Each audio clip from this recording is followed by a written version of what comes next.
Hello!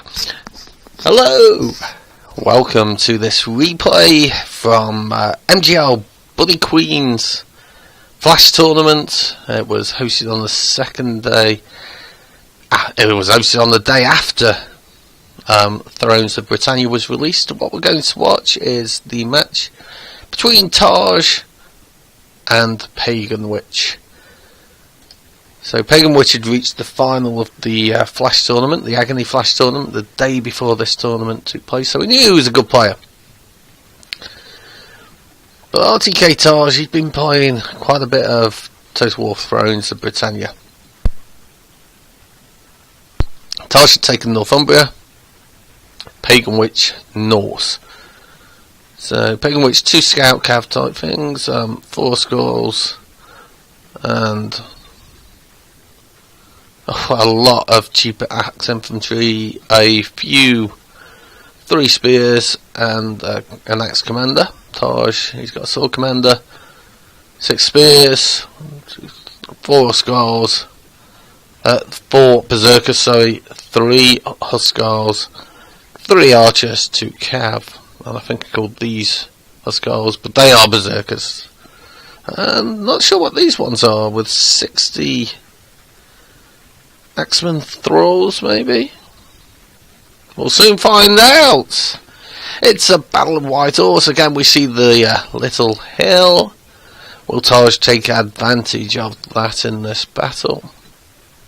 Not much cav, only 4 cav units on the whole field. I slightly prefer Taj's composition with the archer units, though. I really don't like this build. It's powerful. It's what the meta certainly was as I'm speaking. A lot of people taking this Oscar Axe Rush, but I don't like it. There's no missile, barely any cav. So yeah, Taj again has been clever enough to take the high ground. He doesn't want to come down too early, if I'm honest. Pagan Witch, though, he's making use of this. With his lack of missiles. Did I draw that? Yeah, sorry. With his lack of missiles, what I meant to draw was this woodland. With his lack of missiles, he can make use of that to screen him somewhat from the missiles come in, whilst he gets to the higher ground and therefore is fighting on a more even keel. And Taj retreating. I assume the rules are that both players are designated attackers, but Taj can get away with that by using these fjord archers and just firing on something, and that is and he's firing on these axe freemen. Good target. Not the best target though. The shield biter. So that's what other unit was. Okay, is that a sword unit? No, it is an axe unit. Sword guy with a sword. It's probably just the leader. So the full-on charge from Pagan Witch, he's going forward with these thrall, spearmen and freemen first, just forcing the archers back behind the lines. I'm not sure firing on a unit called the shield biters would be the best bet. Now the Kjol spearmen are braced to face off against a double charge. Okay, the shield biters are getting whittled down by the archers, so it looks like it was a good choice. Pagan Witch keeping his berserkers at the back, and his general, the Royal Huskars, are back there also.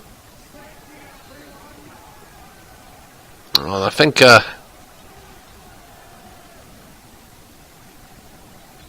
there's some damage done on the Huskars, which is not good. But he's withdrawn the spears.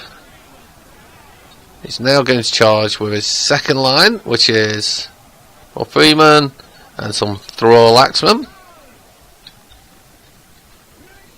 This unit of berserkers getting fired on by the archers. Great target to fire them. Pull them down as much as you can, Taj. Over on this side, I don't see those spearmen holding up against the... I suspect it's Huskars gone in. And we see the first routing unit, which is the shield breakers. Shield biters. Shield breakers, I think they're in Warhammer. Thrall Axemen are going also. Pagan Witch getting these Viking scouts behind the lines. If he can somehow get in on those archers, or even on the general, then could pay dividends. But as we speak, we see a lot of wavering on the front lines. That's a lot of units. It's the cheap axemen that are routing. But what Pagan Witch cannot afford is if those routing units become shattered units. On this flank, some more axe freemen going. So these cheap units are not standing up to the Huskars of Taj. But all these units, they have routed, they are recovering. With the exception of the biters. But when they come back, they will not be as strong. And yeah, Taj doing a good job of screening off. He's got a beautiful charge in on the Viking scouts. So there's a good chance that his cav will win that battle. He's got a spear unit spare if he was able to use that. And his archers are beginning to wreak havoc. Not sure the Thrall spearmen are the perfect target, but well, it's better than not firing on anything. And things certainly are not going well for Pagan Witch. This is a battle that has been controlled by Taj. He's set the pace due to the archers. He was able to choose the location of where that battle occurred. Yep. There goes the spear unit to join in the attack on the cav. Just in time. Cav plus spears will beat cav all day long.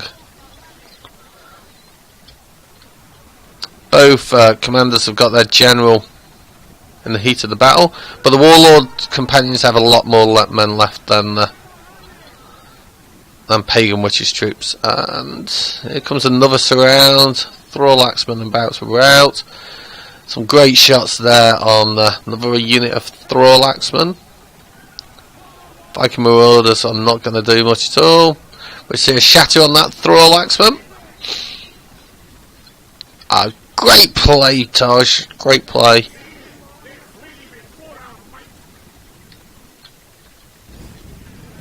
And Pagan Witch concedes. It ended as a decisive victory. It felt one-sided. The result shows it was one-sided. So Taj lost 338 men. He killed 1,264. Obviously similar numbers. The Pagan Witch are the reversed. MVPs, well, there's one unit of Berserkers that went absolutely mad, nearly racking up 250 kills. Yeah, I certainly think the archers did a good number there. The Huskars were very solid. So the archers didn't get amazing amounts of kills, but they dictated where the battle was going to be fought. For Pagan Witch, I'm looking, and to be honest, nothing stood out. Even the Berserkers yielded low kills.